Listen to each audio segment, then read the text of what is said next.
Hi, everybody, and welcome to Beyond the Bay Live. Beyond the Bay Live is brought to you by the Bay Theater, and the Bay Theater is a nonprofit single-screen theater in Suttons Bay, Michigan, the greatest county inside the greatest county in the country. Bay Live is an online discussion that we normally have about films, and this week we're going to be talking about something a little different. We're going to be talking about 7 films that we weren't able to see in 2020 on the big screen. So it's what we missed in 2020. This is part 1. In 2 weeks, we're going to do part 2 with 7 more films. And with these films, these are films that we had considered to put on the big screen, but because either we were closed, because we had to be closed, or they went straight to streaming, and weren't able to show them in the theater.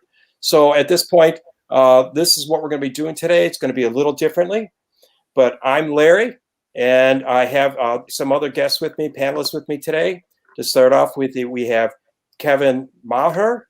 Kevin is a film industry professional, and he is currently running the top10filmlist.com blog and website.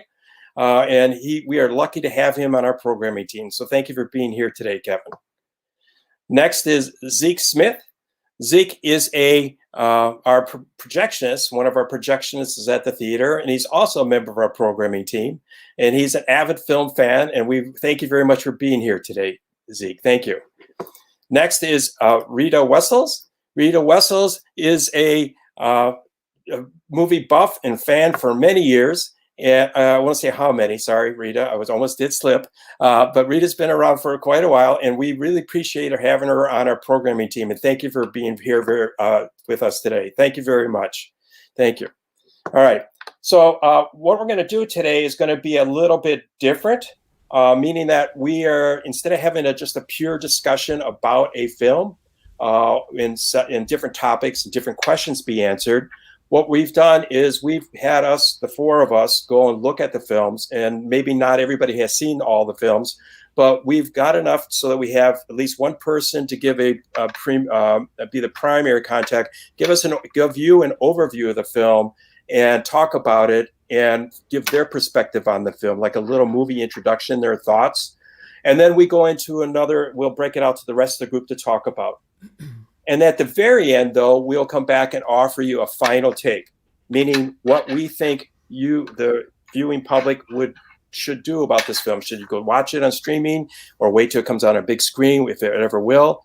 But anyways, we want to give you our feedback because your films that we liked, we've looked at them already. And for the most part, we review a lot of films that are up and coming a lot, and we talk about them. So we're just trying to give you some of that feedback now that, especially that the Golden Globes have gone by us and the Oscars are coming up, and you guys are all probably wondering what these movies are about. And some of these movies have been nominated and may be nominated for the Oscars.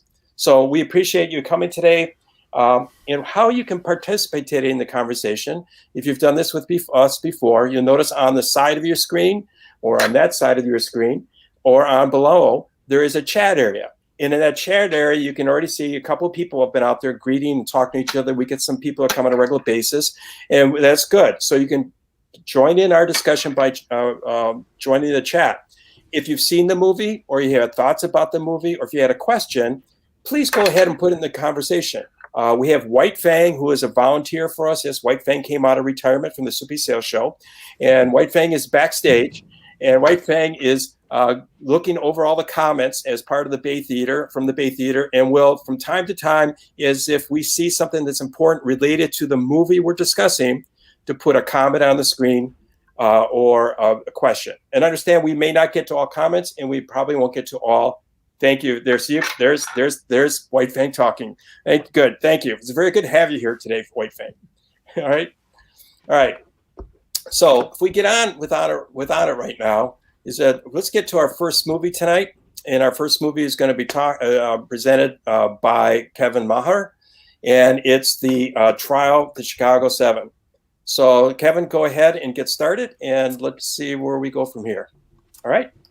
Thank you, Larry. So in talking about the trial of the Chicago 7, most people at least have a familiarity with the events that happened around the 1968 Democratic Convention and have obviously seen the pictures of police brutality.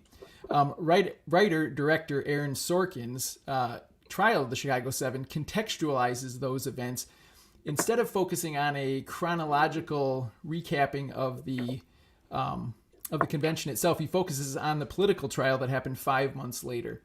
And for Sorkin, who's a brilliant writer of political content, this fits in with his filmography perfectly. He created The West Wing, he wrote The Social Network and A Few Good Men.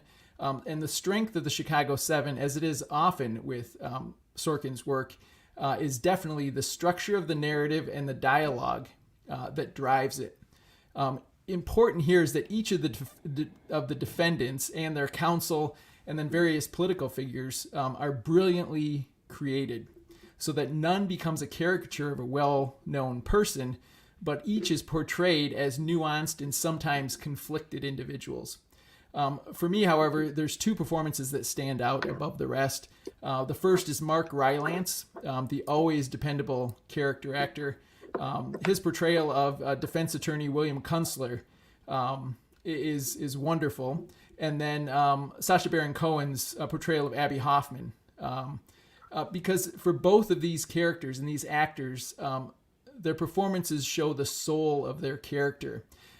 If you've seen the film or haven't seen the film, watch Rylance as he struggles as an attorney in the face of the biased judge and the overwhelming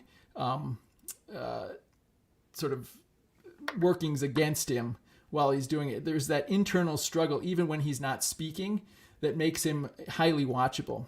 Similarly, Baron Cohen's portrayal of Abby Hoffman, he has sort of the flip side, a casual attitude throughout the film, but it masks his deep-seated belief in the righteousness of their cause and the intelligent way that Hoffman was able to express it. And I think Cohen allows the character to sort of float through the film and then punctuate different pieces very impressively. So those two performances were my favorite. And with Sorkin, you can always tell where his favor lies. And I think it's with Hoffman. He gives Hoffman the punctuating testimony on the stand that reflects what I think is Sorkin's belief in what this is and why Sorkin made this movie when he did. He originally wrote the script in 2007 for Steven Spielberg to make, but Spielberg dropped out and Sorkin held on to it. And I think when it was made and why it was made last year is very important, because I think Sorkin paints an allegory for our current or recent past in the United States. In that Hoffman's testimony, and I'm not giving anything away, says that America overthrows its government every 4 years and does so in a peaceful way. And I think the importance of what came out of the Democratic convention and this political trial that happened afterwards, it reinforces that idea. And then obviously that carries through to our recent past. So I think for me, it's all about the characters. It's all about the dialogue for this one, as it is always in a Sorkin film. So I think it's one of the best films from last year, hands down. And the performances are what drive it. So do you have any further comments on that? Or No, I think as we discuss it further, I can chime in with some things, but I think those are the important things for me, is the simple performances. It is a courtroom drama, but I think in distinguishing each character individually, Sorkin rises above sort of the mediocrity that some courtroom dramas suffer through, to maintain interest throughout, and that's the dialogue and the structure with some of the flashbacks and things. Mm-hmm. Well, I agree with you a lot on that. In the sense of what that, because Sorkin wrote this and directed it, and you can tell it's a director's film, and that the director has a lot of control. But what I think is also interesting is, going back to this one slide here, is that the picture you see here at the table, there were actually eight people on trial, not the Chicago 7. And the eighth person was Bobby Seale. Bobby Seale. And the reason why was he on this trial? Well, it gets pointed out in the film was to try to equate everybody like a Black Panther. And that is, if you go watch this movie, I think a lot of people today would be very shocked to see and believe that an American court works this way. And actually it did, where American court was very one-sided, and it was all put together by the federal administration. The new federal administration came through. And the reality of this, and because I was young at the time, I was actually a freshman in high school when this was all going on.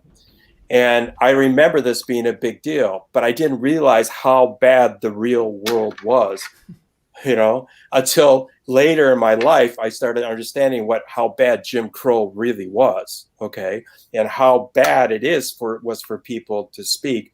And then when you read about this and you've learned about this later and you see this movie, you understand we've come a long way, but we really haven't. It's been 50 years, I think, since this trial, and we have not really advanced. So this is a very good timing of this film to come out. I think, as you're saying, it's the characters, but I also think Eddie Redmayne. It does a really excellent job there as Tom Hayden, SDS. And I remember Tom Hayden's SDS because I grew up in the Detroit area, and he was from the Detroit area. And then he was it was all about labor, and it was originally SDS was focused on the labor movement related to the unions and everything. It was partly sponsored by them, and they did a whole segment about that. And then eventually they kind of went on their own to do it. But anyways, I think this is a powerful movie. Mm-hmm. This is one of the better films that we've seen in 2020. It's rated very high. I recommend the whole cast and how they did this and the director putting it together, especially the two Waynes that you picked up, but it's a very good ensemble. And that, to me, what makes a good movie. Yeah.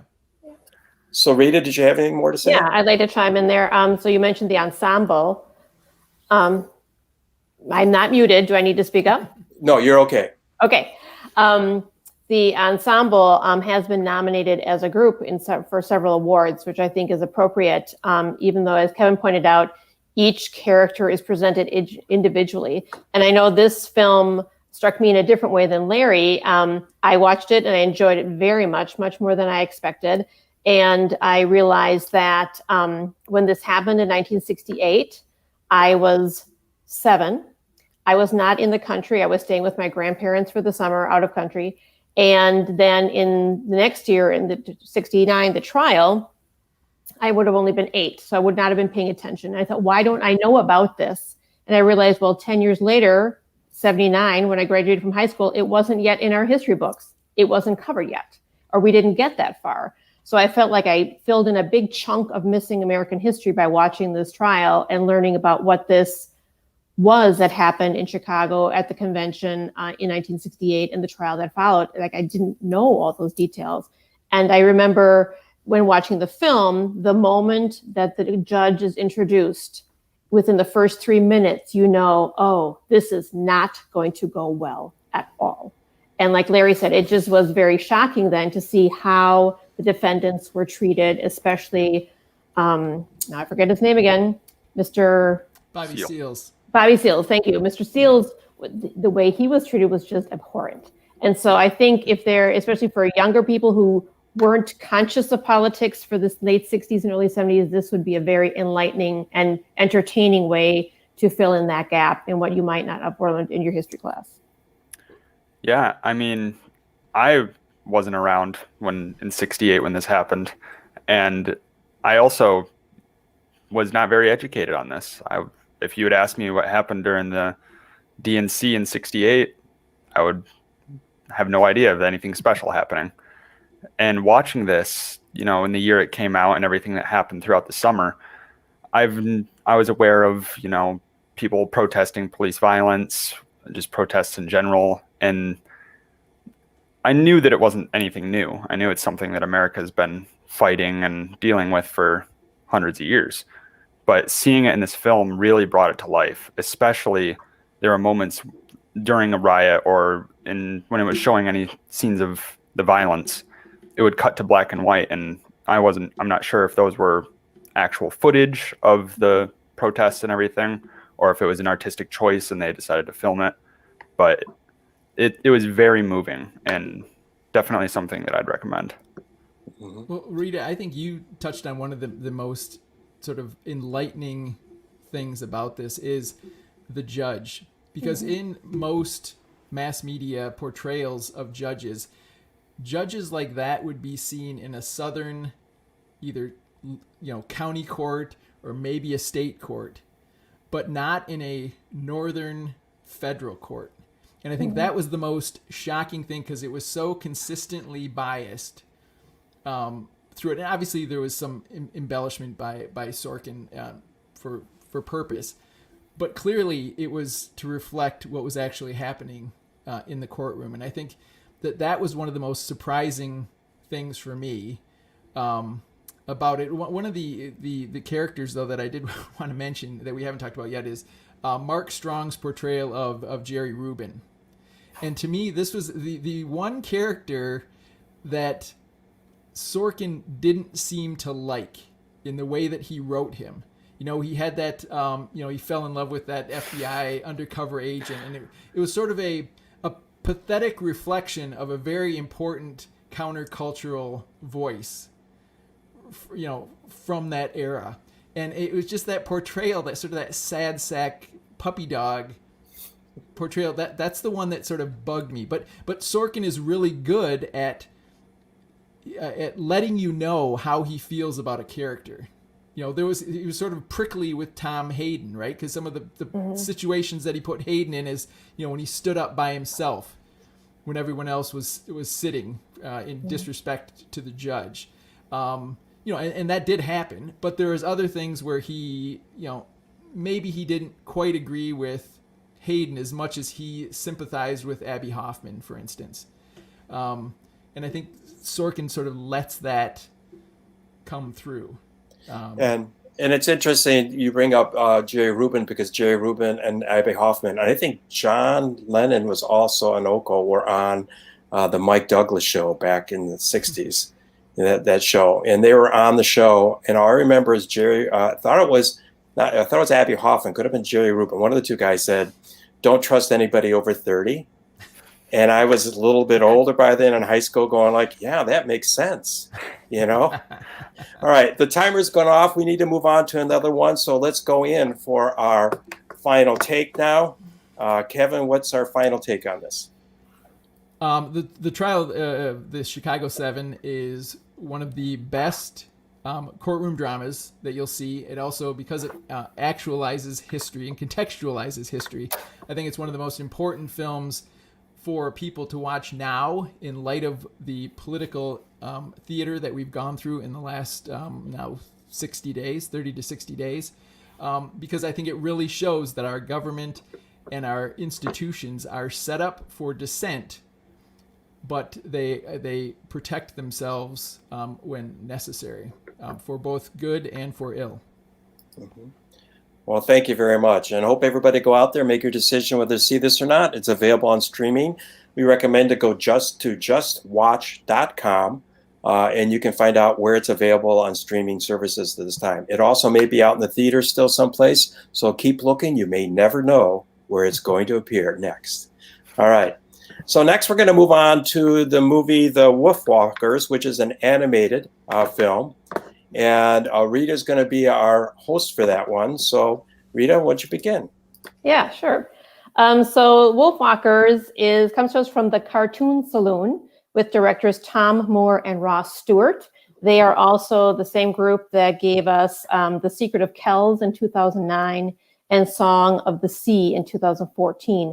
Both those previous films and this one count as a trilogy of Irish folk tales. The previous two films were nominated for Oscars for animated feature, and Wolfwalkers has already been nominated for multiple awards internationally, and I hope to see it nominated this year for the Oscars as well. Can we have the next slide, please? The art is particularly intriguing to me in this film. It's considered more of a hand-drawn style of animation, and we have two worlds. So it's based on an Irish folktale that takes place in 1650 in the Irish village of Kilkenny.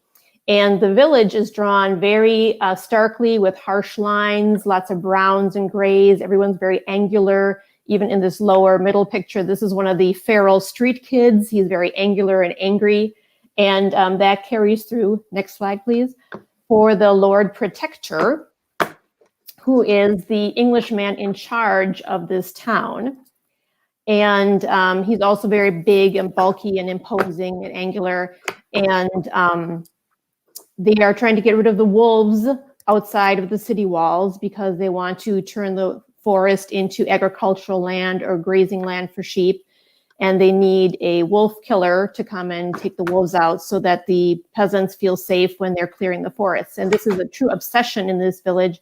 You can see in the lower middle picture, this picture is of a tapestry in the village. It reminded me of St. George fighting the dragon. And there's a similar attitude in this village, and the Lord Protector, who's based on the real character,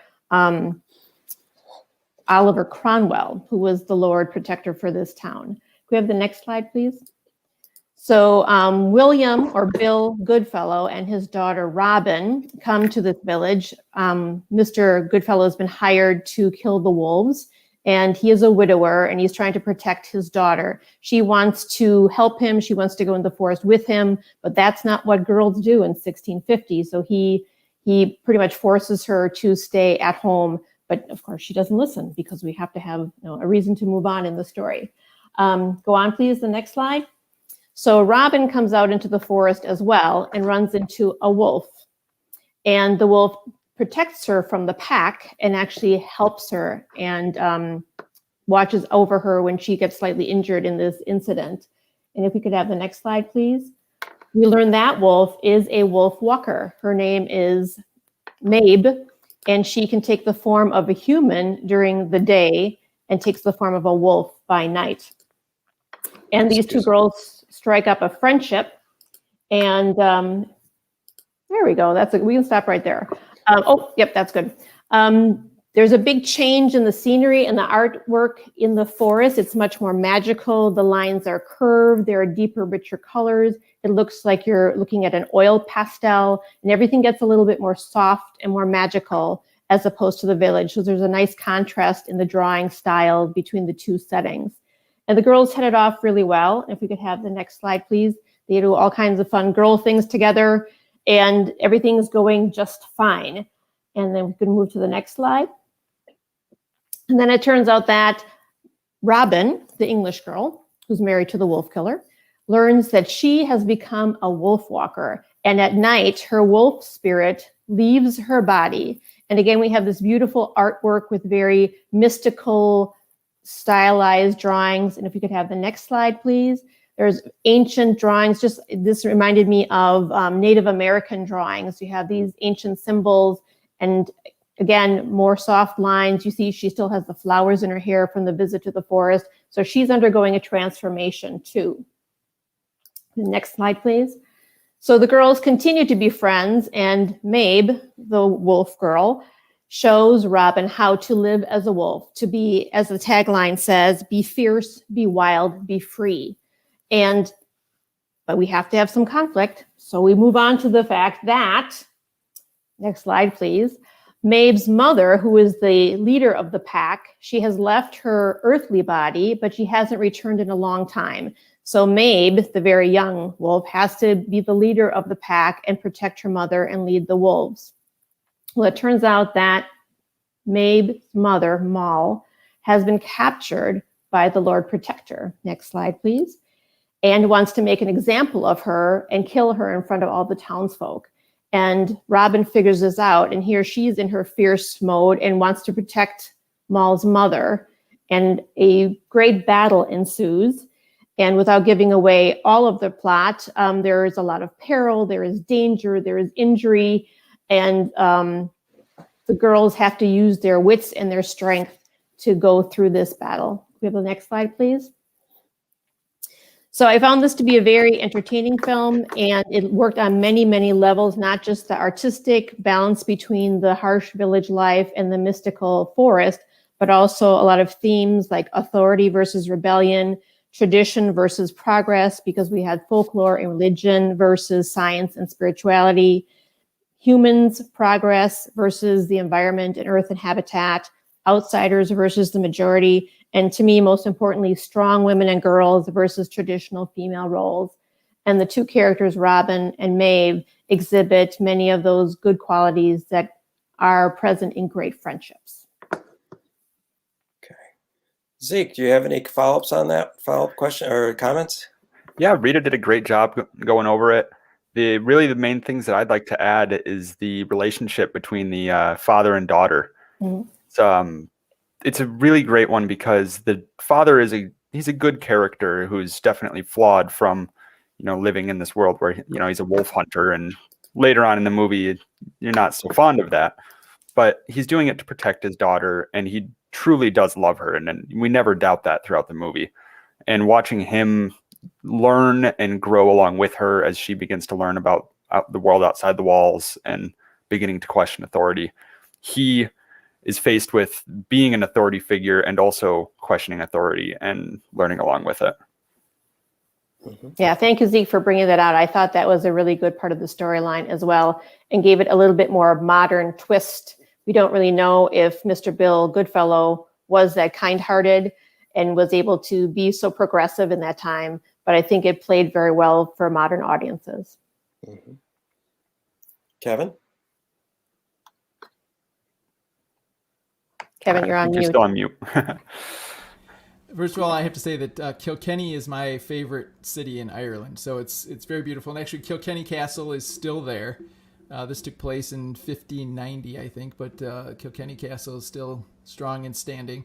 But what I loved about this, because so much of animation, theatrical animation now, is done with computers, that this, have the look of hand-drawn, it just makes it more authentic. It reminded me, if you're familiar with the kids author Tommy DePaula, mm-hmm. who he does Italian folklore in a lot of his books, but he has a similar drawing style of the people, and I just thought it just was very wonderful to see that. I mean, sometimes even when there's a lot of motion, you can actually see some of the pencil lines mm-hmm. as part of the animation, and I just appreciate that so much more than the sort of the antiseptic computer-generated animation that is typical in theatrical things now. It reminded me of maybe a Rankin Bass production from the from the 60s or early 70s, where it's that more emotionally accessible because it's not so cold and unfeel. It's a difference between an LP and a CD, I think, would be my. Very good. Well, we've reached that time. The timer's gone off. So, Rita, what's our final take on this, the Wolfwalkers? Well, my final take is that this is worth a look, especially if you are able to see it on a big screen, because I think as Kevin mentioned, the animation does harken back to a simpler time. And even though the story moves forward at a good pace, you never feel rushed. And I think the hand-drawn aspect of the animation adds to that. I know that after watching this film and learning more about it, I definitely want to go back and watch the other two in this Irish folklore trilogy. So I enjoyed it very much, and I hope you will too. Good. Well, thank you very much. So all of you make a decision on what you're going to do with this, and appreciate you all watching tonight and out there in the future. We're going to go up to our next movie here, get it all set up a little bit. Hopefully we'll have a little smoother here. Our next movie is Soul. And this one's going to be introduced, and as a primary talking about it is Kevin Maher. So, Kevin, why don't you give us your information, feelings about Soul? Okay. After disparaging computer-generated animation, I'm going to praise Soul. But first, because I think Pixar does it so much better than everybody else. So this is actually the 23rd Pixar film, and it's no less beautiful than any of the films that came before it. Their meticulous attention to the images and to the story is second to none, and they haven't had a miss yet in 23 films. But Soul is very different from any Pixar movie that's come before it. First, and quite boldly, it's the first mostly black cast. But sort of secondarily to that, it also has the first African-American co-director and co-writer. And so I think that's very important. One of the other features that makes this different is that it's set in a real place. It's set in New York, and the animation really makes it come alive with color and detail. And the story itself tells the story of an aspiring jazz musician and part-time high school music teacher who dies just as he's going to achieve his dream. And don't worry, that's in the first 5 minutes, so I'm not giving anything away. But where the film goes from there is a metaphysical twist on self-discovery. Instead of going to the great beyond, he goes to the great before. And the discovery of the spark that makes us human is at the core of what this film is about. And that's sort of the center third of the film, or probably more than the center third. But it really stretches what can be seen or understood to be a kid's movie. Because while this is animated, I don't think kids are going to get much of what's going on in this film, because it's some pretty heavy stuff about life, about the creation of our personalities, about our understanding of our place in the world. So it takes on some pretty heady topics. And I look to, I talk about Pixar, but within Pixar is Pete Docter. And he co-wrote and co-directed this with Kemp Powers, who, remember that name because we'll talk about him later in the show tonight. But Pete Docter also did Inside Out. He did WALL-E. He also did Up. And he's one of the directors that really pushes what it means for animated features that are typically just designed for kids. In most cases, their movies are incredibly enjoyable for any age. But I think this is the farthest out that Pixar has pushed it, because I don't know, other than the images, if, like I said, if kids are really going to get this. I did mention that there's a primarily African-American cast. And I think in doing that, Pixar wanted to push things. It couldn't just be another movie about talking cars or superheroes. It had to be special. It had to be something important. And I think that Soul does deal with important issues. I think layering on the jazz undercurrent, and there's a lot to be said for the jazz music in it, which was done by John Baptiste, who is the among other things does The Late Show with Stephen Colbert, is the musical director there. But he's a wonderful jazz musician, and he does the jazz pieces. But then knitting it all together is Trent Reznor from Nine Inch Nails, who does the score for the film. So I think that there's a lot going on in this, but I think the combination of jazz with the subject matter is a perfect, not a perfect metaphor, but a perfect conglomeration of the two greatest art forms of the 20th century and the two very American art forms of the 20th century.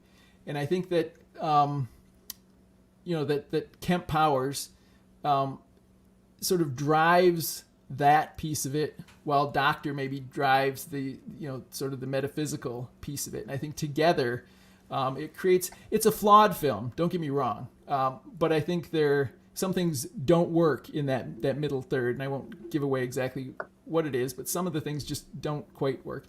But on the whole, it's a very, very good movie, and I would put it certainly in the top, probably 7 or 8 of Pixar's 23 movies. So very high praise. Very good. Mm-hmm. Rita, do you have more to follow up on this? Yes. Thank you, Kevin. I agree with a lot of what you said. And Soul and Wolfwalkers are so different as far as the animation style goes. But Soul is very enjoyable, and just the creativity of the writers and the animators to figure out what the before life would look like. And I think that just the creativity in that is amazing. And I also agree that would not be comprehensible for kids. I mean, I watched the film twice just to catch all the lines and the nuances and the references in the before world that are so closely tied to adults' life experiences, like dealing with corporate trainers or the accountant, or, who are the mentors for 22, Mother Teresa, Copernicus, Muhammad Ali, Carl Jung, George Orwell, and Marie Antoinette. If you didn't have any reference to know who they were to understand why their line was funny, that would just go over your head. And I think as far as the appeal to children would probably be that middle section where they are in New York and the souls end up in the wrong body. So there's a cat and Joey who are trying to figure out what to do. And those things could be amusing to a child. But again, there are so many adult references to adult life that I don't know if kids could really get as much out of it. I do appreciate the animation and how starkly different the earthly world and the unearthly world looked. In some moments, especially for the musicians, with Dorothea Williams playing the saxophone, I had to actually look twice and think, is that a real person? Because it was so perfectly animated. You could think it was a real person playing the saxophone. And the same with the guitar player in the subway. It was so perfectly done, you would think for a moment that it was an actual person. I think it is a very good film, and perhaps the message is that animated films can be for adults too. And it doesn't always, just because it's coming from Disney or Pixar, doesn't necessarily mean it's only for kids. Mm-hmm. Zeke, do you have anything else to say on that? You're muted. Yes, it won't be too much because I haven't actually seen this film yet. But based on what you've said, I'll probably be giving it a look because I did kind of think, this one's going to be a little more for kids. I have a lot of movies to watch, so it'll be low on my priority. But based on what you guys have said, knowing that there's going to be a little bit more for me to think about and kind of process, then I'll be checking it out later. And it's interesting too. That's good, see, because you're younger and I'm older. And on my end, too, as I was like, well, do I need to see this? And actually, the movie is kind of scary at the very beginning, as it's dealing with death and it's dealing with all those issues. And it is kind of scary for an older person to start thinking about this and have it presented in a movie.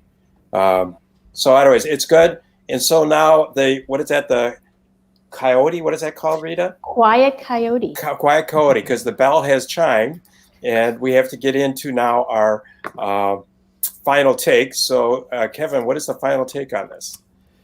For this one, I would definitely recommend watching it. But I think in doing that, look at the different layers in the film. Like I mentioned, the music is one layer, but really the metaphysical and sort of existential section in the middle, describing the creation of our spark and what our spark means, should be watched separate. So I would say watch it at least once, but look for the different layers and how the depth of the quality of the story, of the narrative. Very good. Yeah, I agree. The spark, the difference between the spark and what you do with your life, because you're led along and one think about it, because everybody thinks about it and it comes out. Just watch the movie. All right. Okay. All right, everybody. Well, thank you very much, panelists. You guys are doing great today. So next, we're going to talk about the movie Tenet, and Zeke is going to start us off with that. So let me put Zeke in the position of first place here. There you go. It's not first. It's the common presenter. So Zeke, let's get started and have you talk to us about Tenet. All right. Tenet is the latest film by Christopher Nolan. He's pretty well known for doing things like Inception and Interstellar, as well as Memento and the Dark Knight trilogy. He loves to mess with time, and this is probably the most time-involving film that he's done recently. It follows a character named the protagonist, as you can see here. He starts off working for the CIA, and we're shown right away that he's good at what he does. He's a good agent.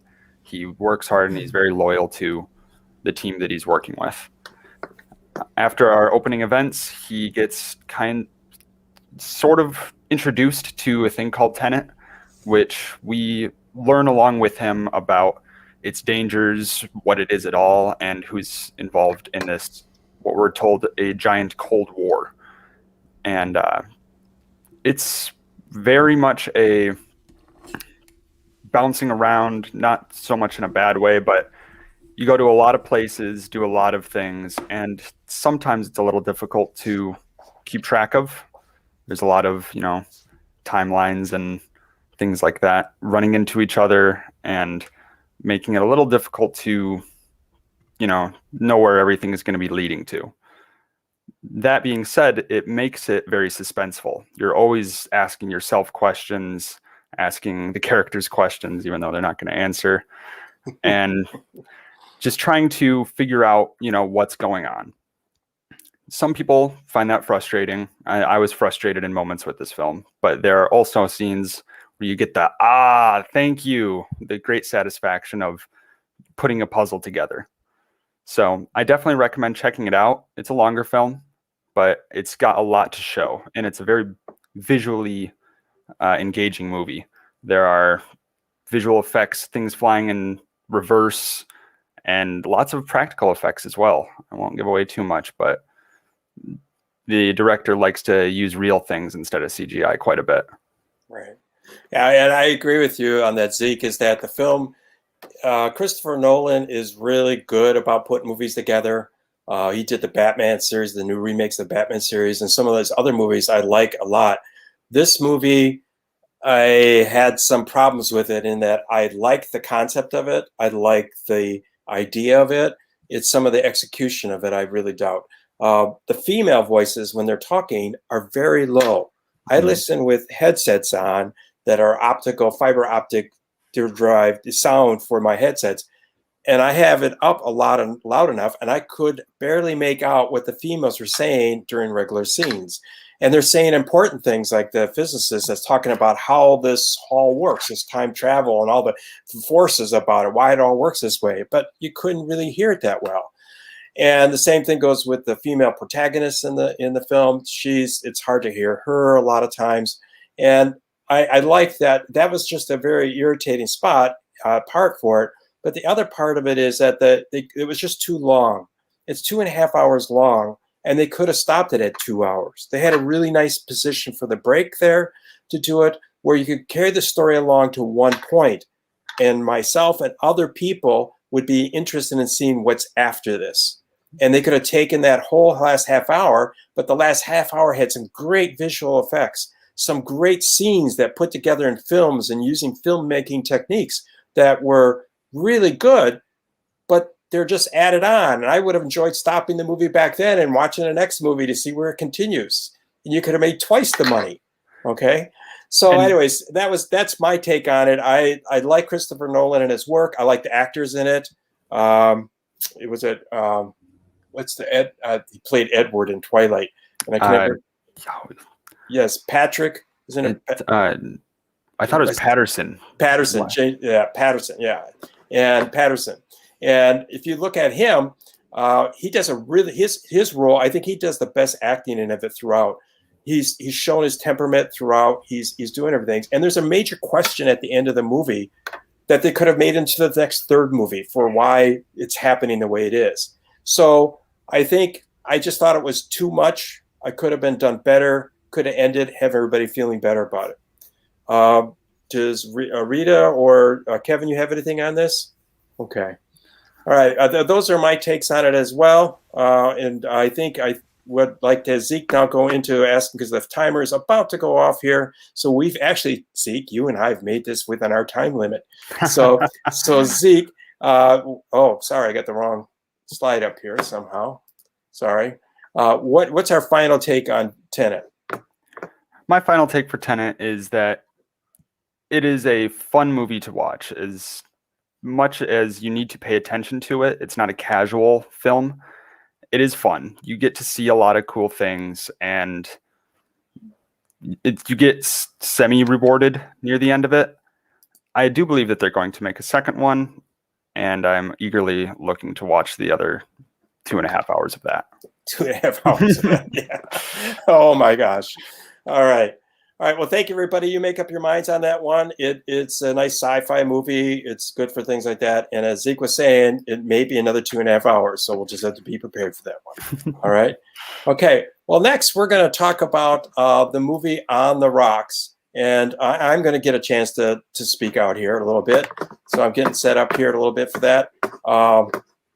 Is that On the Rocks here? And let me get this set up. Okay. So I'm talking now. Okay, On the Rocks is a wonderful film by Sofia Coppola. She has outdid herself again. The movie itself, not just because it has Bill Murray in it, but because the two protagonists, it reminds me of a lot of Lost in Translation. And what the film is about Laura, who is a mother of two, and she's a professional writer, and she's playing the mom bit right now and trying to be in work and involved in all that life. And she thinks she's happy, but she doesn't know. It's kind of like she's on the rocks. On the rocks means basically during, like in a boat, if you're out at low tide and you didn't get your boat out of the water or out on deeper water, you'd be stuck on the rocks till the next high tide comes in. And you have to prepare yourself for that.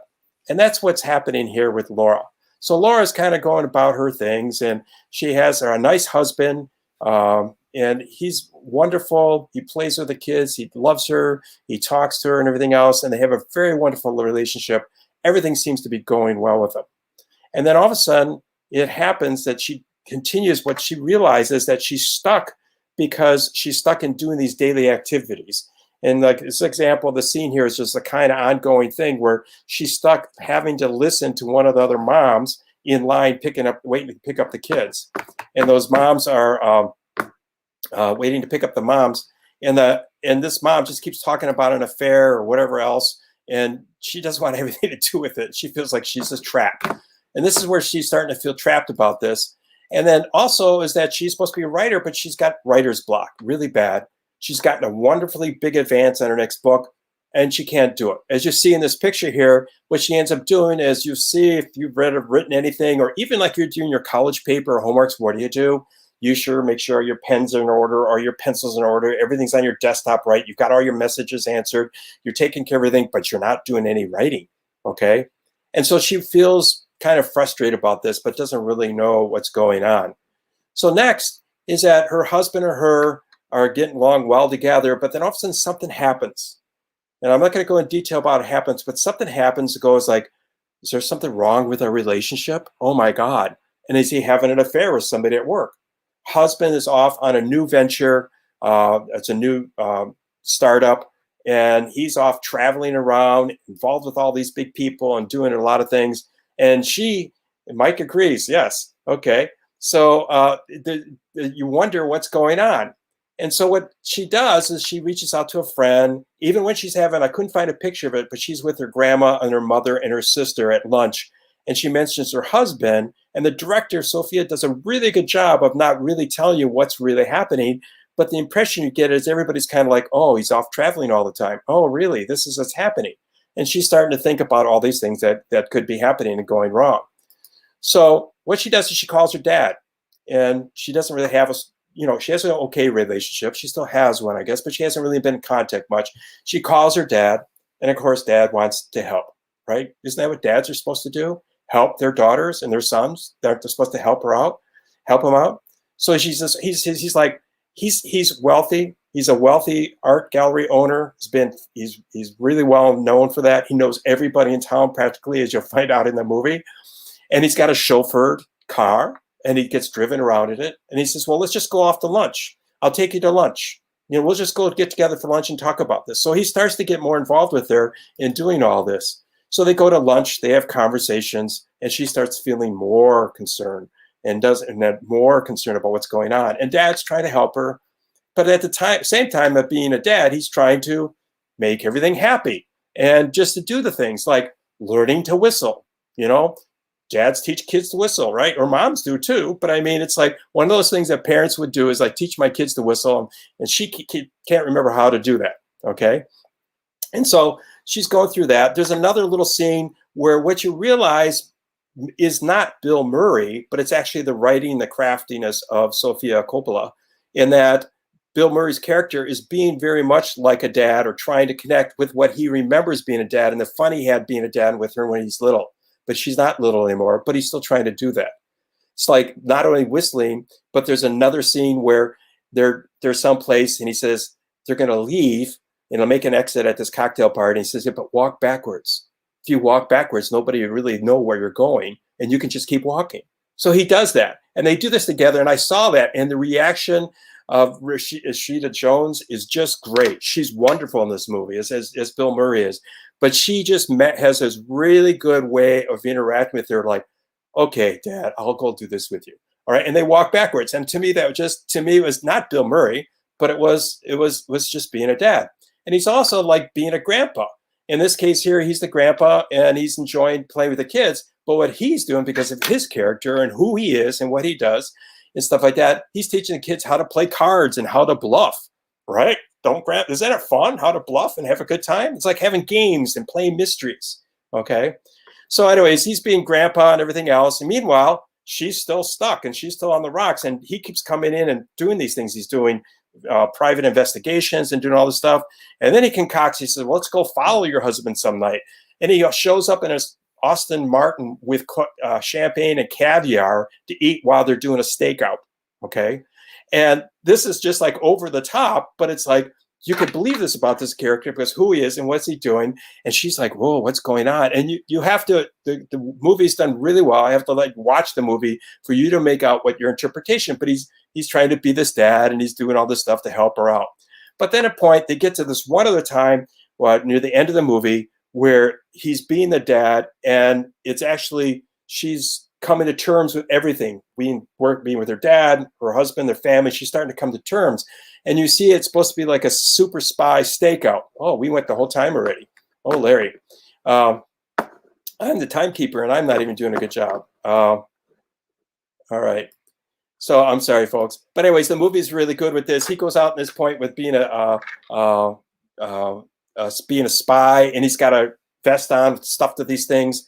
And it just goes to show you what this film and the dad's relationships are. And Bill Murray is not trying to just be Bill Murray. They have him actually trying to be a dad who has forgotten his daughter is older. And that's something to think about. We can all face that. And I give a lot of credit to Sofia Coppola in this movie. She's just done it. She wrote it. She directed it. Her other movies are great. I really like Lost in Translation. This movie should also get nods. And I think the filming and the style, it also reminds you very much of like a Woody Allen films. So, looking at the films done in the past where it's dialogue, it's an interaction of the characters. There's no real drama, except they do a car chase, if you want to call it or not, in there. And they also do a stakeout. But it's nothing really that dangerous at that point.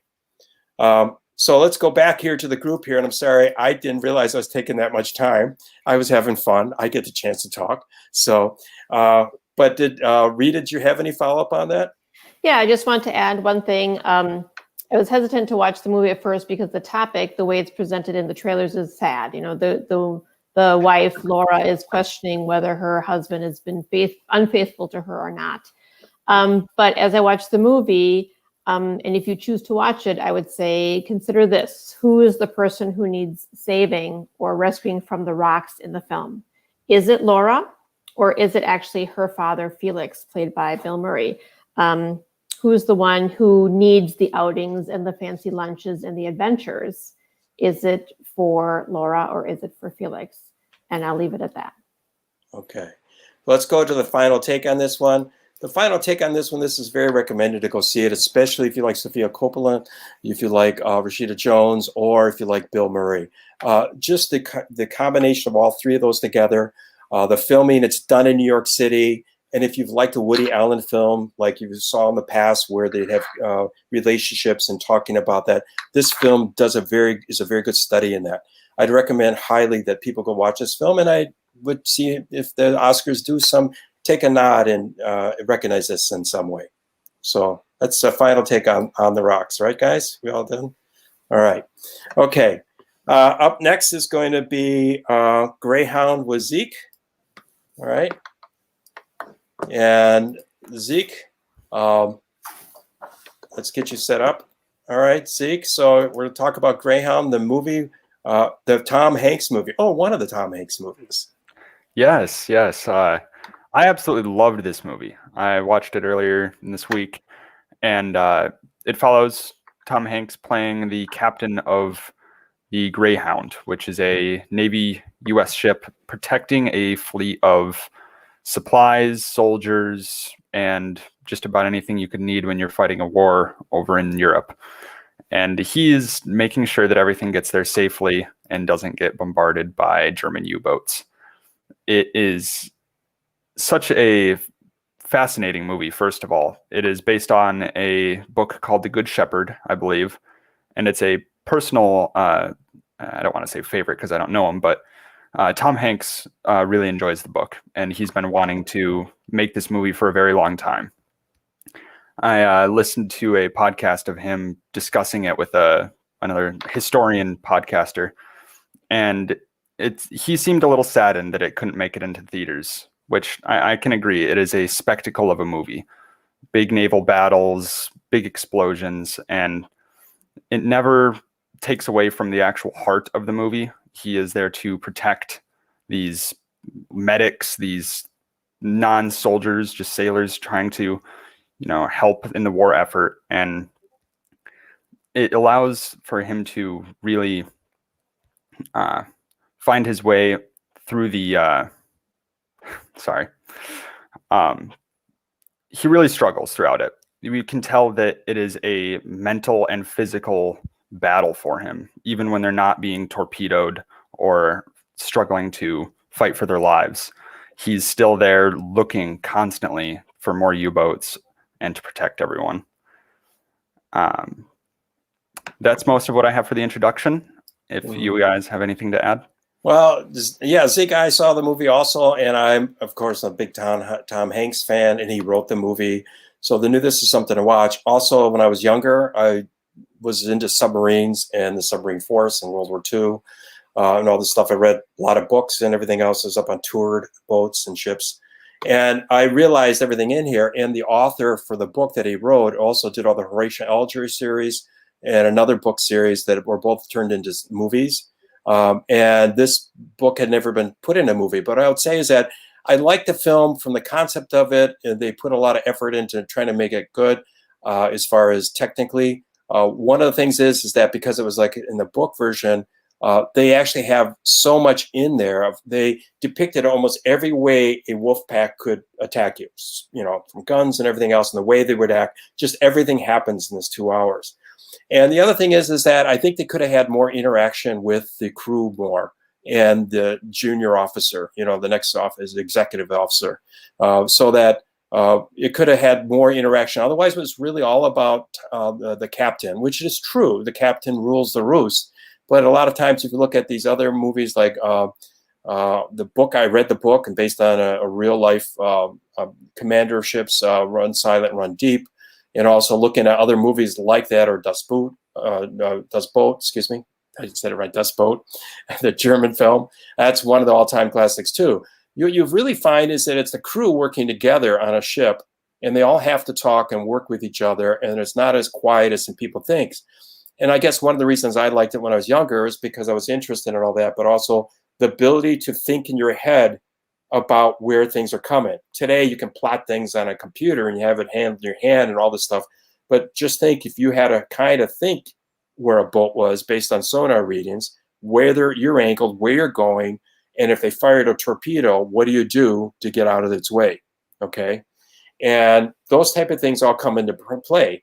So I think the movie was good. It could have been a little better, filled out a little bit more, but I would see it better to see it on the big screen, like you said, Zeke, would be a lot better experience. And those who like Tom Hanks, it would be very good.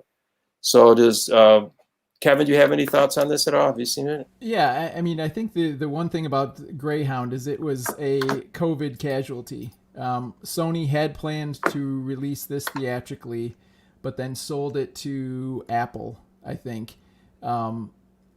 because of COVID and because of the theater closure. So I think this is one of those films that definitely is hurt by not seeing it on the big screen. It's only 91 minutes long, but it is an intense and action-packed 91 minutes. I liked the tautness of those 91 minutes. I didn't think it needed to be any longer.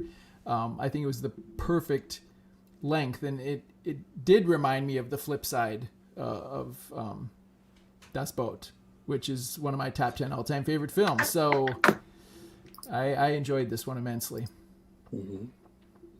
Okay, Zeke. So take this home. What is the final take for this film? My final take is this movie is definitely worth grabbing a free trial of Apple TV Plus just to sit down for 90 minutes and watch it. It is full of suspense and close calls, as well as heartfelt moments and characters that the ones you do get time with, you really get to respect and learn about. I think that it's definitely, as we were saying earlier, worth watching on the big screen if you can, or any big screen. I unfortunately had to watch this on my phone, but I'm planning on bringing it to the theater one of these days. Very good, Zeke. Well, thank you very much. All right, as everybody else, please make your decision. Go to the movies, whether it's just at home, sitting at your TV, or on your phone, or whatever else. But please look at our selections and maybe go back to the theaters themselves. All right. Last movie we have tonight, number 7, is Kevin is going to introduce this film. Let me get set up for this one here. And this film is One Night in Miami. So, Kevin, why don't you give us your thoughts on this? So, real short, the One Night in Miami is about the story is about a fictionalized version of an actual event, which took place in February of 1964 on the night that Cassius Clay beat Sonny Liston in Miami to win the heavyweight championship for the first time. It's based on a play written by Kemp Powers. So as I mentioned before, Kemp Powers also co-wrote and co-directed Soul. So Kemp Powers is having a very good year. He wrote the play for this in 2013. He was a journalist and happened across this a note in one of the biographies. I think it was Muhammad Ali's biography, talking about this meeting of Sam Cooke, Malcolm X, Jim Brown, and Muhammad Ali after this fight. And it was the night before Cassius Clay spoke at a press conference saying that he had converted to Islam and was henceforth going to be called Muhammad Ali. Well, actually, he announced at the press conference he was going to be Cassius X, but then subsequently went to Muhammad Ali. And that got Kemp Powers thinking about what happened at that meeting that these 4 powerful black men in the mid-'60s had. What happened at that meeting that would have triggered Cassius Clay to become Muhammad Ali, and how did it impact all 4 of them? And because this film is based on a play, sometimes there's a tendency, like courtroom dramas that we spoke about earlier, to be boxed into a room.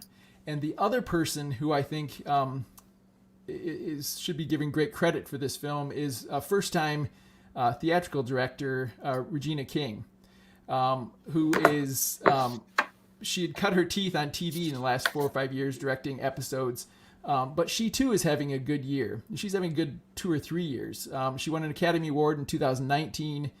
She won an Emmy Award in 2020. She also won an Emmy in 2016. So her brilliance extends not just in front of the camera, but clearly behind the camera. Because I think what King does directing a stage play is she opens it up. Powers gives her a couple scenes outside of the hotel room, but really when she's in the hotel room, it never becomes stagnant because she lets the actors create the movement. She sets her camera still and is quiet because the words that the 4 speak when they're discussing elements of what would continue to grow in the civil rights movement in the 60s and their parts in it are all very important. And of course, hanging over the entire movie is the fact that both Malcolm X and Sam Cooke would be dead within a year of this meeting. So it adds an added layer of importance to what they discuss and how each man sort of realizes that they do have a part to play in the civil rights struggle of the 60s and how they can craft that to match their own personality.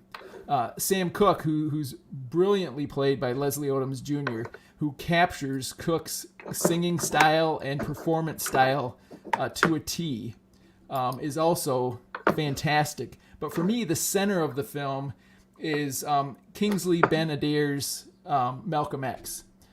He is, I think, a myth. He dispels the myths about Malcolm X that have been created in movies like Malcolm X and in documentaries. to create a quiet, thoughtful, very intense, but very very intuitive person. And I think that the portrayal as written and the performance by Benadir is amazing. And I think between those two, Regina King and Benadir, this film elevates itself to what I think is one of the best 2 or 3 films of the year, certainly. So I have high praise for it. Yeah, I agree with you a lot. This is a good troupe film again, and it has a lot of good characters, like the Sofia Coppola film. It's the people and their talking and what's happening to them that actually make the movie work. And the intensity of this, and it complements the first film we talked about, The Trial of the Chicago 7, in that this is the same era. And in this case here, 2 of the black men that are in this film are dead within the next 2 years, okay? They're killed. They're not just dead, they're killed, okay?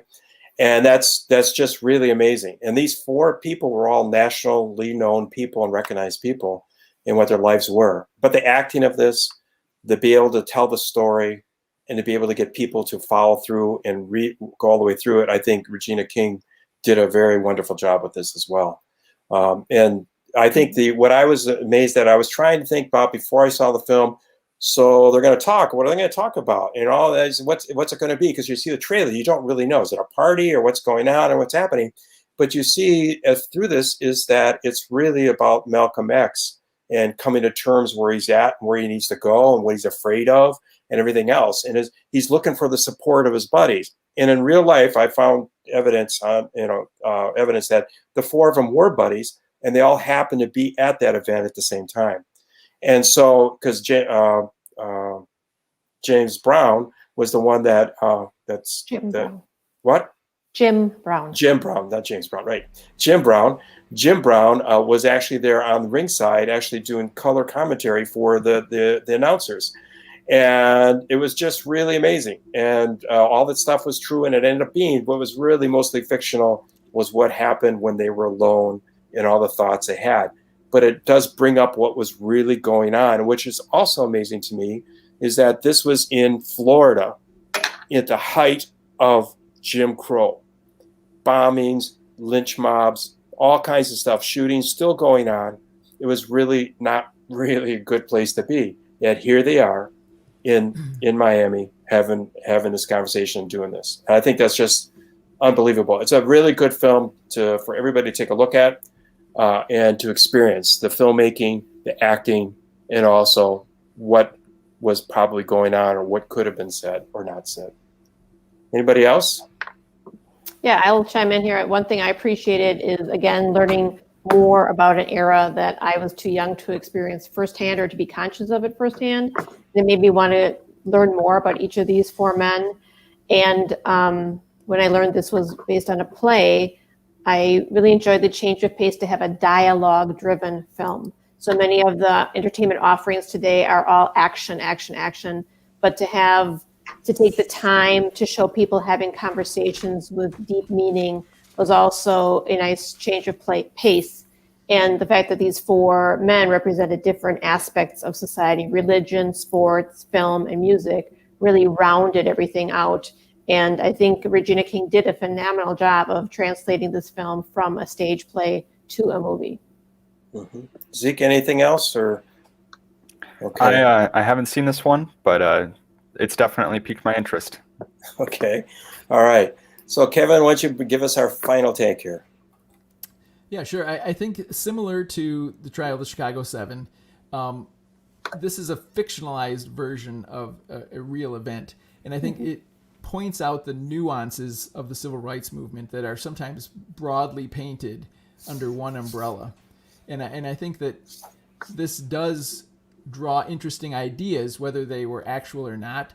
And it certainly reflects each of the characters' potential for a place in the civil rights movement. And I think that and King's direction both are reasons to go out and watch One Night in Miami. Mm-hmm. Well, thank you, Kevin. Thank you, Rita, and thank you, Zeke. We want to thank everybody else for today's listening. And also thank you, Mary Lee. You told us your husband's now he's hooked. So we'll see you in 2 weeks. Is that it? So anyways, this has been wonderful. This has been a new experience for us. You can see little technical difficulties, little transition difficulties, it's whatever. But actually, it's worked out very well. I've enjoyed this, having the three of you here today. And back behind is White Fang. And I want to thank you very much, White Fang, for taking care of us. And I'm glad, Sheila, you've got a list of movies to watch. And that's what we were hoping for. Things that we are constantly, the four of us plus Ted and Sherry Edwards on the programming team, we're constantly looking at all the industry, looking at the movies, what are the release dates. It's been difficult for this past year because we haven't been able to really show anything new or what's coming out. And we thought we'd want to share this. And so to keep on going for us for this next week or so, I want to make sure that everybody becomes a subscriber. Oh, I forgot to see this little technical issue. I have to do this before I can go on the screen with the slide. So we want to make sure everybody subscribes to the Bay Theater YouTube channel. You can go on there and see what's coming up. And also get notifications. If you turn on notifications, when we post something up there, you'll be able to get notifications on that. And then also join us in 2 weeks. This will be part 2. Thank you, Peachy. It's part 2 of what we missed seeing on the big screen in 2020. It's going to be 7:30 p.m. next on Tuesday, March 23rd. The films we'll be reviewing will be Mank, Nomadland, Ma Rainey's Black Bottom, The Midnight Sky, Irresistible, Enola Holmes, Portrait of a Lady on Fire. And all of us will be here. All four of us will be here that time, along with White Fang. So we appreciate it very much. We wish you the best. Well, please see movies. Whether you can see them in the theater or not, please still watch the movies. They bring life to real life. Doesn't that make sense? All right. Anyways, anybody, thank you very much. Have a good time, and we'll see you in 2 weeks. Thank you.